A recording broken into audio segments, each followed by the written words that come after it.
શું ફ્રેન્ડ્સ, તમારા ઘરે પણ આવા સાબુના ટુકડા તો પડેલા જ હશે અને તમે તેને કચરામાં ફેંકી જ દેતા હશો.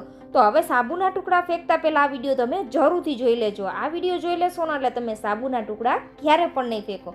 જી હા ફ્રેન્ડ્સ, આ સાબુના નાના નાના ટુકડા છે તે આપણા ખૂબ જાજા પૈસાની બચત કરી શકે છે. આપણે બધા જ ઘરોમાં 2-4 બાથરૂમ તો હોય જ છે. બધી જગ્યાએ આપણે સાબુ રાખેલા હોય છે અને સાબુના નાના નાના ટુકડા થઈ જાય છે. તે લોકો આપણા ઘરમાં કોઈ વાપરતા નથી આવા ટુકડા, અને આખું ગોટી જ આપણે નવી કાઢીએ છીએ. ત્યારે આ ટુકડાનું આપણે શું કરવું તે વિચારતા હોઈએ છીએ.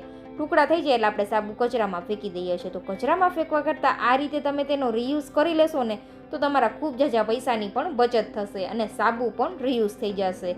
તો અહીંયા શું કરવાનું છે, સાબુ લઈ લીધો છે આપણે, જે ટુકડા થઈ ગયા હતા ને તે. હવે તેને આપણે ઝીણા ઝીણા સમારી લેવાના છે. તો મારી આ ટ્રીક ફ્રેન્ડ્સ તમને થોડી પણ યુઝફુલ લાગે ને તો પ્લીઝ ફ્રેન્ડ ચેનલને સબસ્ક્રાઈબ કરજો અને વિડીયોને વધુમાં વધુ શેર કરજો, અને તમને કમેન્ટ કરીને જરૂરથી જણાવજો કે તમે સાબુના ટુકડાનો શું રીયુઝ કરો છો.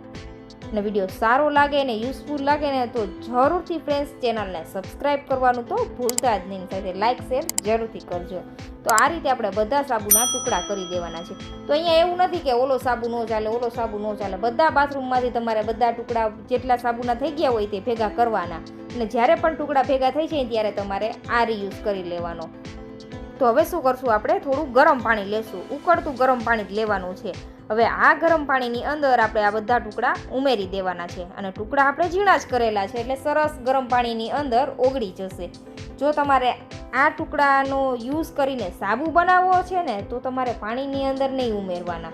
તો તમારે એમનેમ ડબલ બોઇલરની અંદર જ સાબુને મેલ્ટ કરવાનો. પણ આજે આપણે સાબુ નથી બનાવતા, આનું ખૂબ જ સરસ એવું આપણે ડેલી યુઝમાં કામ આવે એવી એક વસ્તુ તૈયાર કરવાની છે. તો અહીંયા આપણે વિસ્કરની મદદથી થોડી વાર આ રીતે હલાવશું ને એટલે સાબુ છે તો સરસ પાણીની અંદર ઓગળી જશે. તો આ રીતે 1 થી 2 મિનિટ માટે જ હલાવવાનું છે. 1 થી 2 મિનિટની અંદર પાણી ગરમ છે ને એટલે બધો સાબુ સરસ ઓગળી જ જવાનો છે. ઘણી વખત ફ્રેન્ડ્સ આવા નાના નાના ટુકડા છે તે આપણે ફેંકી દઈએ છીએ. ફેંકવા કરતાં ફ્રેન્ડ્સ જો આ ટુકડા તમે ભેગા કરી લેશો ને તો નાની નાની બચત કરીને તમે મોટી બચત કરી લેશો. તો ઘરની ગૃહિણી હોય ને તે આવું નાની નાની બચત કરીને મોટી એવી બચત ભેગી કરી લે છે આખા વર્ષ દરમિયાન. તો આવું નાના નાના આઈડિયા ફ્રેન્ડ્સ જરૂરથી આપણે કરવા જોઈએ. તો અહીંયા સાબુ સરસ મેલ્ટ થઈ ગયો છે, તમે અહીંયા જોઈ શકો છો. હવે આપણે જોશું કે આ સાબુ મેલ્ટ કરેલો છે તેને આપણે શું કરવું. અહીંયા ડાયરેક્ટ ગેસની ફ્લેમ ઉપર આપણે તપેલી નહીં રાખવાની. ગરમ પાણી લેવાનું, તેની અંદર જ આપણે સાબુને ઓગાળવાનો છે. અને સાબુ તો અત્યારે એટલા સરસ ફ્લેવરવાળા આવે છે કે આપણે તેની સુગંધ ખૂબ જ પસંદ હોય છે. તો આ સાબુ છે તે આપણને ખૂબ યુઝફુલ થશે. અહીંયા ફ્રેન્ડ્સ જો તમારી પાસે ડેટોલ હોય ને તો તમે અહીંયા ડેટોલ પણ ઉમેરી શકો છો. આપણે ફ્રેન્ડ્સ ઘણી વખત ટ્રાવેલિંગ કરીએ ને ત્યારે આપણા મોટા મોટા સાબુના ગોટા સાચવવા આપણી પાસે તેટલો જગ્યા નથી હોતી કે આવા મોટા ગોટા આપણે સાબુના સાથે લઈ જઈ શકીએ. તો ત્યારે તમને આ વસ્તુ ખૂબ જ યુઝફુલ થવાની છે. બજારમાંથી તમે ખરીદો ને તો ખૂબ મોંઘી મળે છે. તો તમે તેને ઘરે નકામી વસ્તુમાંથી બનાવીને તૈયાર કરી લેશો. અને આને તમે જો નાનું પર્સ હશે ને તમારી પાસે તો નાના પર્સની અંદર પણ સાચવીને તમે આ સાબુ લઈ જઈ શકો છો. એ રીતે આપણે તેને આજે સ્ટોર કરવાના છીએ. તો અહીંયા સરસ સાબુ મેલ્ટ થઈ ગયો છે. તો હવે આપણે કોઈ પણ એક પેપર લઈ લેવાનું છે. અહીંયા એવું નથી કે ગમે એ પેપર નહીં ચાલે, તમારી પાસે જે પેપર હોય ને તે લઈ લેવાનું છે. હવે આ પેપર ઉપર આપણે જે સાબુ મેલ્ટ કરેલો છે તે મિશ્રણ થોડું રેડી દેશું.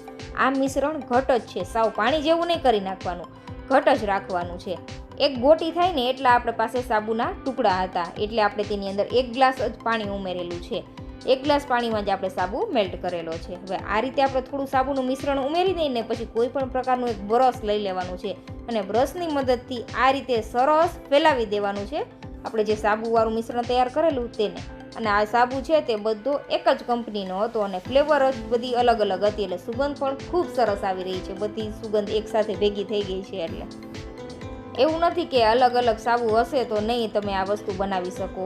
બધા સાબુ ચાલે, એક કપડાં ધોવાના સાબુ નહીં ચાલે, નાવાના સાબુનો જ આપણે અહીંયા રીયુઝ કરેલો છે. તો આ રીતે આપણે સરસ ફેલાવી દઈને પછી આપણે તેને 10 થી 15 મિનિટ માટે પંખા નીચે પણ સૂકવી શકાય છે અને તડકે પણ સુકાવી શકાય છે. તમારી પાસે જો તડકો આવતો હોય નજીકમાં તો તમે તડકે પણ આને સૂકવી શકો છો. તો આપણે તેને 10 થી 15 મિનિટ માટે તડકે સૂકવવા માટે રાખી દીધું છે. અથવા તડકો ન આવતો હોય તો પંખા નીચે પણ સૂકવી શકાય. ઘણી વખત ફ્રેન્ડ્સ આપણે બહાર જવું હોય અને આપણે ટ્રાવેલિંગ દરમિયાન આપણે હાથ ધોવા હોય પણ આપણે સાબુ ભીનો થઈ જાય ને પર્સમાં રાખવું ને એ શક્ય નથી. તો ત્યારે આપણે પેપર સોપનો યુઝ કરતા હોઈએ છીએ. તો પેપર સોપ તો આપણે બજારમાંથી ખરીદીએ ખૂબ મોંઘા મળતા હોય છે. તો આ રીતે તમે આ નકામા પડેલા સાબુના ટુકડામાંથી પેપર સોપ ઘરે જ તૈયાર કરી લેશો અને નાના એવા પર્સમાં કેટલા સોપ તૈયાર થઈ જશે તમારા પેપર સોપ. તો હવે શું કરવાનું છે, જેટલું મિશ્રણ બચેલું છે ને તેને આપણે એક બોટલની અંદર આ રીતે ટ્રાન્સફર કરી દેવાનું છે. તમે અહીંયા જોઈ શકો છો, અહીંયા મિશ્રણ સરસ ઠંડુ થઈ ગયું છે. 10 થી 15 મિનિટ માટે આપણે તેને ઠંડુ થવા માટે રાખી દીધું હતું, એટલે નોર્મલ રૂમ ટેમ્પરેચર ઉપર સરસ ઠંડુ થઈ ગયું છે. હવે આ રીતે આપણે તેનું ઢાંકણ બંધ કરી દઈશું. તો તૈયાર થઈ ગયું આપણું હેન્ડ વોશ. તો અહીંયા તમે જોઈ શકો છો ફ્રેન્ડ, સરસ આપણો કાગળ સુકાઈ ગયો છે. હવે તેને આપણે ટુકડા કરી લેવાના છે. તમારે જેવડા નાના મોટા રાખવો હોય તે મુજબ તમારે ટુકડા કટ કરી લેવાના છે. તો આ રીતે આપણે મનપસંદ આકારના ટુકડા કટ કરી લેશું. મીડિયમ સાઇઝના જ આપણે ટુકડા રાખીશું. ઘણી વખત ટ્રાવેલિંગમાં હાઇજીન માટે ફ્રેન્ડ્સ તમે આ રીતે જરૂરથી પેપર સોપ સાથે રાખજો. નાના બાળકો પણ ટ્રાવેલિંગ કરતા હોય તેને પણ તમે આપી શકો છો પેપર સોપ. તો અહીંયા તમે જોઈ શકો છો કેટલા બધા પેપર સોપ રેડી થઈ ગયા છે. આ રીતે તમે છૂટા પણ રાખી શકો છો અથવા તમે તેને સ્ટેપલર મારીને સેટ પણ કરી શકો છો. તો તમે જોઈ શકો છો સરસ સાબુની જેમ જ ફીણ વળે છે. અહીંયા તમે જોઈ રહ્યા છો ફ્રેન્ડ્સ, અને ખૂબ જ નાના એવા જગ્યામાં આ પેપર સોપ આવી પણ જાય છે. એટલે નાનું પર્સ હશે ને તો પણ ચાલશે. તો હવે જરૂરથી ફ્રેન્ડ્સ આ રીતે તમે પેપર સોપ ઘરે જ તૈયાર કરી લેજો. બજારમાંથી તમારે ખરીદવા જ નહીં પડે અને તમારા પૈસાની પણ બચત થશે. ઘરમાં નાના મોટા પેપર તો પડેલા જ હોય છે, તેનો ઉપયોગ કરીને તમે આવા પેપર સોપ રેડી કરી શકો છો. અને વેસ્ટમાંથી બેસ્ટ વસ્તુ છે ફ્રેન્ડ્સ, તો તમે જરૂરથી ટ્રાય કરજો. તો તમે જોઈ શકો છો ખૂબ જ સુંદર એવા આપણે હેન્ડવોશ કરી લીધા છે. હવે હેન્ડવોશ લિક્વિડ જે આપણે તૈયાર કરેલું છે તે તમે જોઈ શકો છો કેટલું બધું લિક્વિડ છે, જેને આપણે વેસ્ટમાંથી બેસ્ટ બનાવીને રેડી કરી લીધું છે. તો આ રીતે ફ્રેન્ડ્સ તમે જો આવી નાની નાની વસ્તુનો બચત કરશો ને તો લાંબા સમયે ખૂબ જાજી બચત પણ થઈ જશે. તો હવે આપણે વેસ્ટમાંથી બેસ્ટ આઈડિયા ચેનલ ઉપર ફ્રેન્ડ્સ અપલોડ કરેલા છે, તો તે વિડીયો પણ તમે જરૂરથી જોજો.